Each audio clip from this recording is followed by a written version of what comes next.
Hello, welcome back to my channel. My name is Keisha Bonte. If you're new here, thank you so much for clicking on my channel. And if you are a returning subscriber, thank you so much for coming back to my channel and seeing another video. I got dressed today just for you. And today is Wednesday, so that means we're on another Big Sister series. And today we're going to be talking about boundaries. What exactly boundaries is, how you can do it, when can you apply it, how to define if someone's putting boundaries on you, or how you're going to put boundaries on people. So let's get into it. What boundaries is exactly? Boundaries is that invisible line that you mentally put between yourself and someone else. It's that line that helps someone knows. I hate when I do this. It's that line that helps someone knows when they are doing too much and they're crossing a point where you're uncomfortable and you can't see yourself continuing going forward with the activity or even the friendship. I'm sorry, it's not just about cutting someone off or completely just cold shouldering them. You can still have relationships with people as long as you're setting a healthy boundary within that relationship and helping them understand what's going to keep you around if they value you there. So how do you be able to identify that you are setting boundaries? You basically do boundaries every day, and you might not be able to recognize that because us as a society, we kind of normalizes it in a more aggressive way, if that makes sense. So, prime example, an example that you see daily and an example you can probably see yourself doing, or you might have even did yesterday. If someone was to come at you, or they're across from you and they're saying something a little crazy, and your first reaction is, who are you talking to? Or why are you talking to me like that? That is you setting a boundary to let that person know that they're disrespecting you in some way, shape, or form. And after you proceed to say, oh, you're not talking to me because I didn't do it, or I didn't touch it, or I didn't do X, Y, and Z in the situation, that's you also identifying your own self-respect in the situation, because you know that who you are as a person wouldn't have done X, Y, and Z. So for someone to come at you in that way, you would have to really exercise and be very verbal on, you're not talking to me because that's not something I would have done, or that's not something that I did. So you're putting that big old red light in front of them, and you're sitting there telling them, no, you're not going to talk to me like that, and you're standing on business. But today we're going to talk about how to do it in a more healthy way, a more safe way, a less masculine way. Okay? How do you know when exactly you need to be setting these said boundaries? So for an example, a common situation within to the audience that I'm trying to reach out to, which is the newer, younger generation, you guys have a really good understanding and your intuition is really strong. So this should be more relatable to you. Say, for example, you're out with your friends, and while you're out with your friends, you find that they joke amongst each other in one way. When it comes specifically towards you, the joke seems to be more of a jab, and you don't like that. And let's say you haven't comfortably found yourself enough to where you can come at someone, that's girlfriend, someone that is coming at you, and you haven't got that inner being, and you can just, who are you talking to? And you're just not that type of person in general, and that's completely fine. So what it is that you can simply say, I don't see what the joke is. That joke feels a little bit more personal, and what you should expect back is a sense of security within your friendship. It should be verbalized more as, oh, I didn't know I made you feel that way. I'm sorry. Let's talk about something else, or let's just go somewhere else, or let's go hang out with someone else. Because sometimes out of that front, that's not important. But if you get a response more back as they continue to jaw on you, meaning that they continue to joke on you, they turn to the rest of the friends group and they just go like, look at this bitch. It's not a safe place. That is not someone who respects your boundary. And sometimes there are friend dynamics who continue to go at a more a more stronger dynamic to where that's okay. But if you feel like you've outgrown that space or you've grown out that type of friend dynamic, then that's where you need to comfortably getting out of that friend group. Now, you should expect that type of understanding to anyone, whether they just joke it off and go, okay, we were just playing. You need to expect some type of change after that to where they're not doing it. But if they continue to joke on you, that's not a safe space. Setting the space. I don't know if it's gonna be hard, but that's okay because I done did it 5 times. You can always expect that there's gonna be a friend that feels some.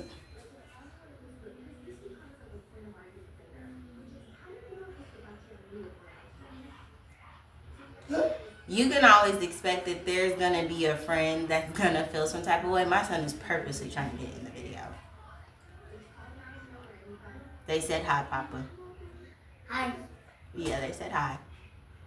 Can I finish recording? I can't record if you're gonna make all this noise though, okay? Yaya's already making a lot of noise. So right now, for a perfect example, my son is disrespecting my boundary. I verbally told him that I'm recording, and if he was going to be in the bathroom, that he had to be silent, and of course he can't be a distraction. But my son is 5 years old, and all he knows is that there's a video camera coming out. He sees me vlogging, and now on his spare time, he turns around and says, Mommy, I'm vlogging. So I can't expect him, even because he's 5 years old. Well, no, my son's pretty smart. So some things that's not the point. Even though my son is disrespecting my boundary. The light means stop, green light means go, and the yellow light means slow down.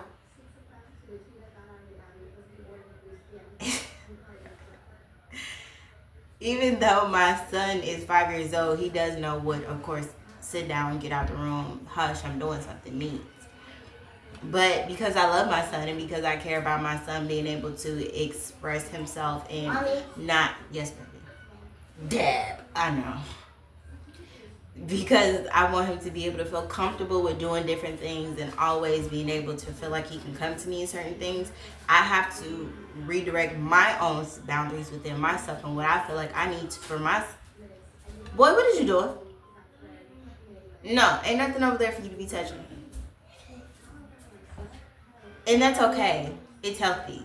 Because I love my son and because I care more about the longevity of the bond and how he sees his mother in the relationship he's going to grow up to say in the relationship he's going to grow up to tell people that he has with his mother, I wanted to always come across that my mother allowed me to feel, have this, and do this. Then when I be 50 pounds.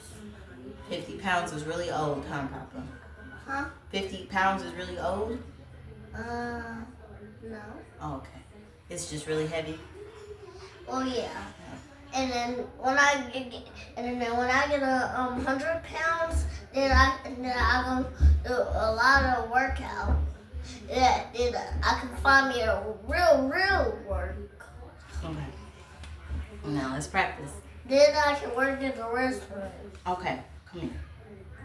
So listen, Mommy knows that you want to be in the video, but Mommy needs some time so she can be able to get this done.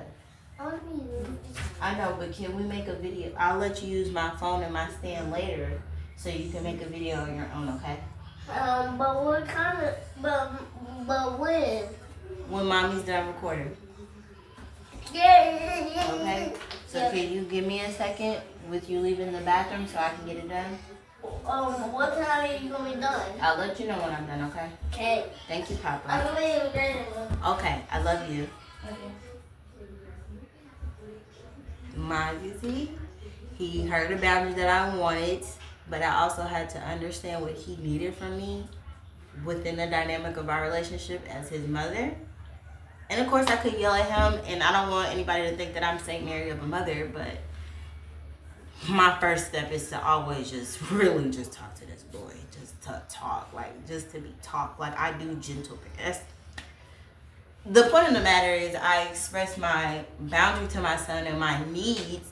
And of course, he's still 5, so he has needs of his own, or he still have wanting. And I have to then say that I hear you, I reciprocate, I'm willing to cooperate with you. but I need this from you in order for me to get you, for you to have something from me. And of course, there was a mild pushback, but he eventually left, and he allowed me to be able to record this video. That is me setting a space. And I'm actually really glad that my son came in here and gave me a real opportunity to actually show someone in real life how boundaries work. And it's even important to set boundaries to children. So when you say, I don't want to hang out, I do want to hang out, but just not over there with them people, or not there at that place. Can we just go somewhere else? And you say a place of where you wanted to hang out that y'all both like to do, then, it shouldn't be a problem for them to do it. And even if they don't decide, even if they don't want to do it, then that's okay. You're not legally binded to your homegirl to have to do every single thing with her. And you shouldn't feel afraid that you're going to lose the relationship with your homegirl just because you don't do every single thing with her. And my most favorite one, this is my first boundary that I learned, and this is my most favorite boundary. I love the relationship that I have with you, the friendship, the romantic relationship, the platonic relationship, respect as a elder in my life, but you're doing something that is just too much for me, so I can't deal with it right now. Like, I have to go. And I love that, and it's just so empowering to me, because when you verbalize that you feel some type of way for someone, and you really let it be known that I see the value of where you hold for me in my life, but for right now it's just a bit too much. And that's my favorite. I will tell that to anybody at any point in time. Papa, you're not respecting my boundary right now. Thank you.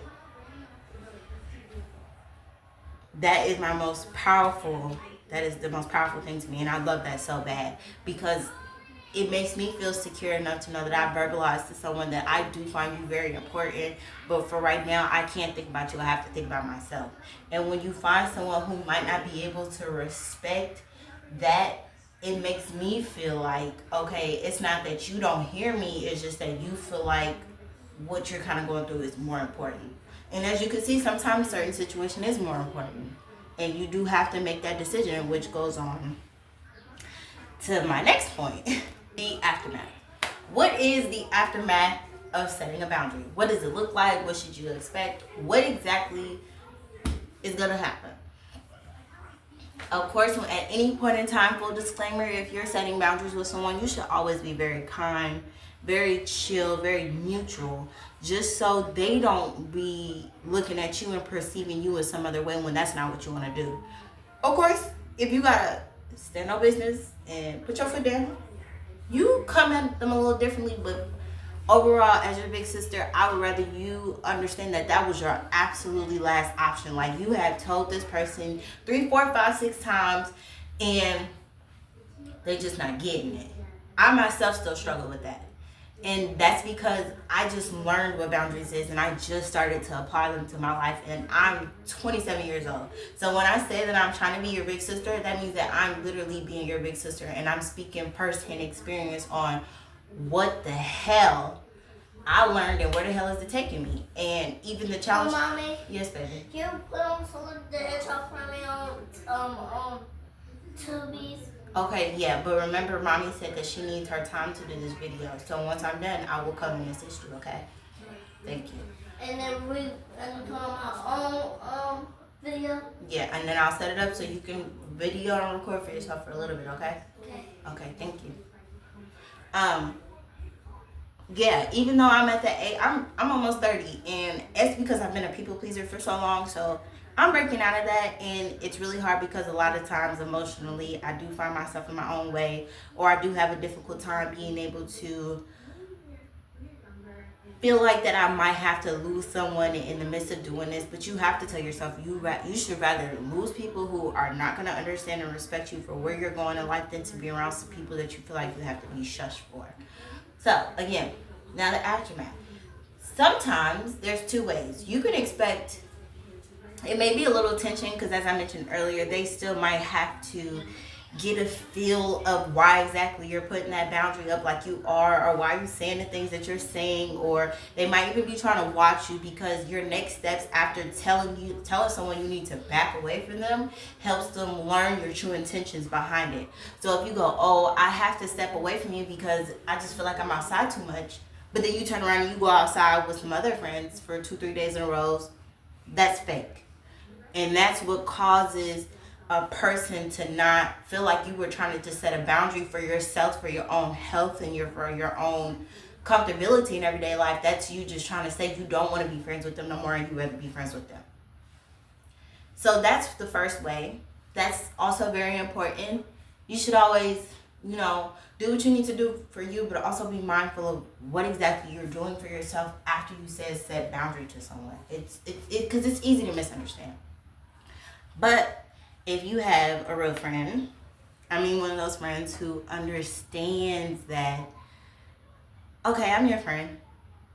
I see your hardship. I see how life works. I see where you went for X, Y, and Z. And apparently you just need this. And they understand that and they respect it. No problems. If you tell them, hey, it's not that I don't want to hang out with you, but I don't want to be at your house. I hate being at your house.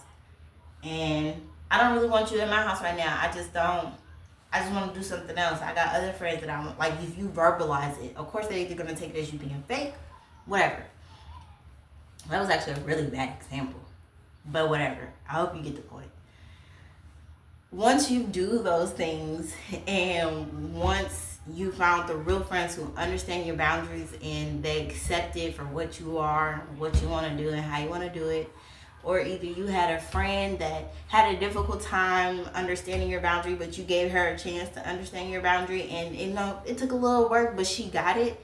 Either way it goes, the first and foremost things of the aftermath outside of that shit is they're going to expect you to reciprocate that energy. No questions asked. When they say, hey, I don't want to hang out with her. Hey, Mommy. Did you call her? No, baby, I did not call you.